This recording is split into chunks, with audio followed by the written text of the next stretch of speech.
Steg 3. Inventera möjliga alternativ med rätt strategi och förarbete och hitta alternativ i marknadsplatser, databaser och fallstudier. Det kan vara lättare att peka finger på vilka kemikalier som man inte får använda, men det är inte alltid lika självklart vilken riktning som är rätt för att hitta bättre alternativ. Det här avsnittet vänder sig till dig som är nyfiken på vad som är viktigt att tänka på innan du letar alternativ, olika strategier som du kan använda och framförallt var du hittar de bättre alternativen. En av de viktigaste sakerna att göra är att börja med att förstå funktionen av ämnet som du vill byta ut.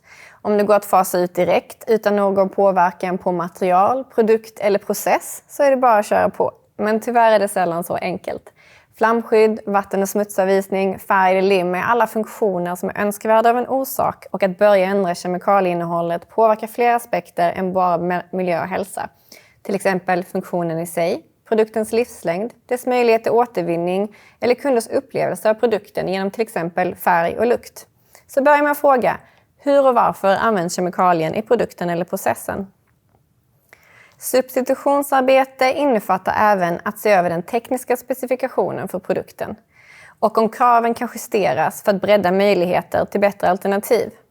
Ibland är de tekniska kraven satt för högt i onödan och kan hämma nya möjligheter.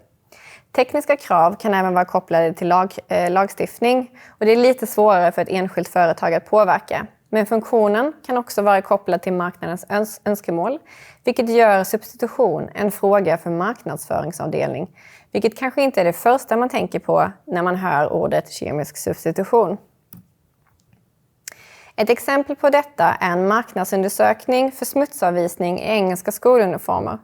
Funktionen uppnås med behandling av PFAS, en väldiskuterad grupp av fluorerade ämnen som är skadliga för miljön och framförallt för att de inte bryts ner. Konsumenter tillfrågades om de önskade fläckavstötning i uniformerna, vilket de svarade ja på.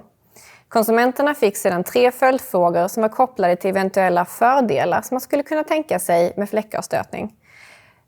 Men på frågan om det minskade antal tvätt så svarade konsumenterna nej.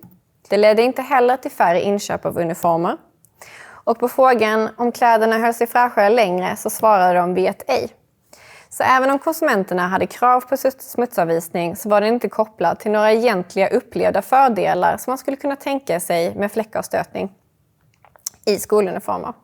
För att hitta nya lösningar på funktionen som du önskar att din produkt ska ha så kan du använda dig av flera substitutionsstrategier. Till exempel uteslutfunktion som jag har nämnt nu precis. Eller så kan du titta på att ändra din process, ändra produktdesign, material eller kemikalie. Och jag kommer ge ett exempel på de olika strategierna senare. Så vid första anblick så kan det verka som att kemisk substitution bara är en fråga för kemister. Men det är en även fråga för innovatörer, produktutvecklare, marknadsförare, lagstiftare, kommunikatörer med mera. Efter att du sett över teknisk specifikation och identifierat funktionen av ämnet så är det dags att börja leta alternativ. Positiva listor är ett bra verktyg för att hitta nya alternativ och det finns alltså flera fördelar med att inte bara fokusera på det negativa, alltså kemikalier som man inte får använda. Alternativ på positiva listor har blivit granskade enligt toxikologiska, alltså kemiskt skadliga egenskaper och bedömda som säkra alternativ.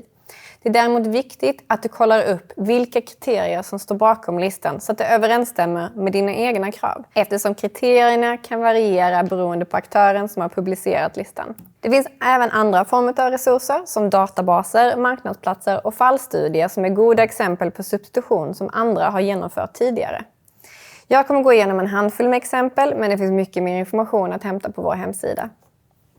Det första exemplet på en marknadsplats är Chemsec Marketplace. Och de beskriver sig själva som en dating-sajt för företag som erbjuder bättre alternativ till de företagen som söker alternativ. Databasen är användarvänlig och du kan söka efter bransch, funktion eller en utvald kemikalie. Marketplace är även kopplad till SIN-listan över oönskade kemikalier som jag nämnde i steg 2.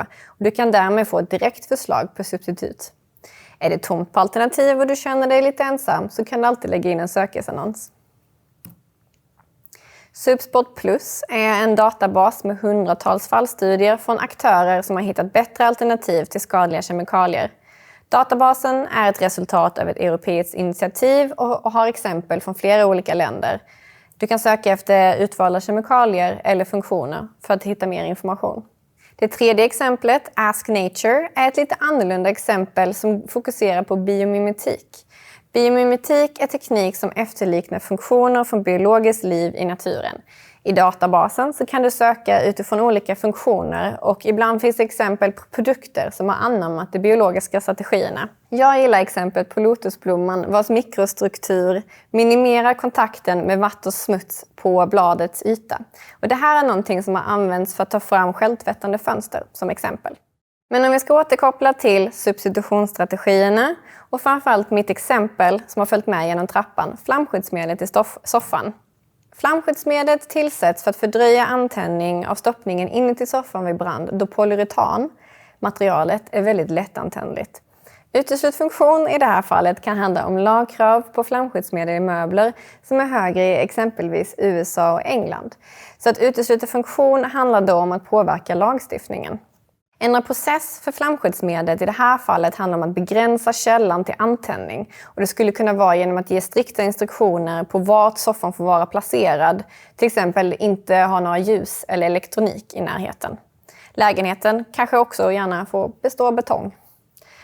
Ändra produktdesign för att uppnå flamskydd kan genomföras genom att lägga en tät textil mellan yttertyget på soffan och stoppningen för att förhindra antändningen mekaniskt istället. Flamskyddsmedlet tillsätts även för att just materialet, alltså polyuretanen, är väldigt lättantändligt. Så jag skulle kunna byta det till ett nytt material. Ull är ett exempel på ett material som har väldigt egna och goda flamskyddsegenskaper som ett exempel. Men jag kan även byta till ett nytt kemiskt flamskyddsmedel som har mindre skadliga egenskaper.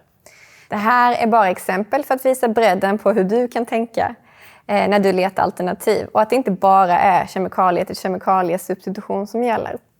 Vissa av dessa exempel är mer realistiska än andra, men hur man bedömer och väljer alternativ kommer jag gå igenom i nästa steg. Utmaningen med substitution är att göra ett genomtänkt och informerat beslut innan du väljer alternativ. Så i steg 4 så kommer jag gå igenom en metodik som används för att välja alternativ ur ett helhetsperspektiv. Och du kommer även få reda på hur jag valde att gå vidare med min soffa.